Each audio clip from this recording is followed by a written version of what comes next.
সুবিশাল ও সুসজ্জিত রথের চাকা ঘুরছে। সনাতন ধর্মাবলম্বী অগণিত ভক্তগণ পরম ভক্তিতে রথের দড়ি টেনে নিয়ে যাচ্ছেন। তাদের চোখে মুখে যেন আনন্দের আভা। পরম আরাধ্য ভগবান শ্রী শ্রী জগন্নাথ, বলরাম ও সুভদ্রা দেবীর পবিত্র রথযাত্রা উৎসব। আধ্যাত্মিক চেতনা, সৌহার্দ্য আর পরম ভক্তির এক অপূর্ব মেলবন্ধনে 16 জুলাই বৃহস্পতিবার বন্দরনগরী চট্টগ্রাম সেজেছিল এক স্বর্গীয় আবহে। আন্দর কিল্লা, চারাগি পাহাড় এবং লালদিঘির মোড়ের প্রধান প্রধান সড়কগুলোর দৃশ্য, হাজার হাজার ভক্তদের উপচে পড়া ভিড়, বর্ণিল পোশাকের পরিহিত মানুষগুলো রথের সামনে পরম আনন্দে নেচে গিয়ে মেতে উঠেছিল মহাসংকীর্তনে। জগন্নাথ স্বামী নয়ন পথগামী ভবুত মে, এই পবিত্র মন্ত্র উচ্চারণে মুখরিত হয়ে উঠেছিল পুরো মহানগর।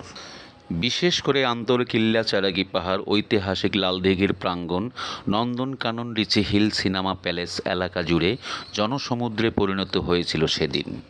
বর্ণাঢ্য এই আয়োজন প্রবাহের চিত্র ফুটে উঠেছিল সেদিন। কোনো এক জাতি, ধর্ম, বর্ণ নির্বিশেষে মানুষের মহামিলন। ঢাকঢোল, কাঁসার, ঘণ্টা, হরেক রকমের বাদ্যযন্ত্রের তালে তালে পরম আনন্দে নেচে গিয়ে রথ টেনে নিয়ে যান পুণ্যার্থীরা। রথের উপর উপবিষ্ট শ্রী জগন্নাথ দেবের প্রতিমার ক্লোজ আপ শট। ভক্তরা রথের উপর ফুল ফলমূল ছুঁড়ে দেওয়া দৃশ্য যেন এক অনন্ত প্রেমের নিদর্শন। মনোমুগ্ধ করে দেয় প্রবীণ নরনারীদের পরম ভক্তিভরে শ্রদ্ধা প্রণামের দৃশ্য।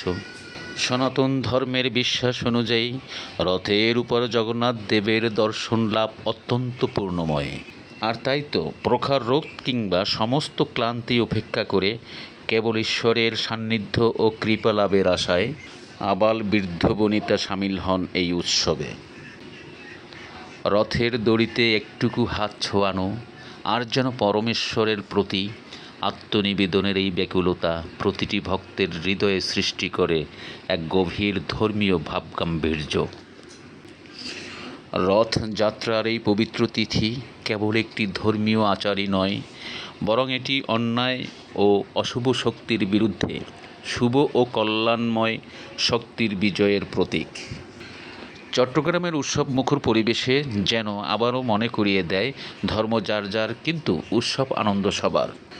শ্রী শ্রী জগন্নাথ দেবের কৃপা, পৃথিবীর সকল জীবের মঙ্গল হোক, দূর হোক মনের সব কলুষিতা, এই প্রার্থনায় শেষ হলো এবারের পূর্ণময় রথযাত্রা।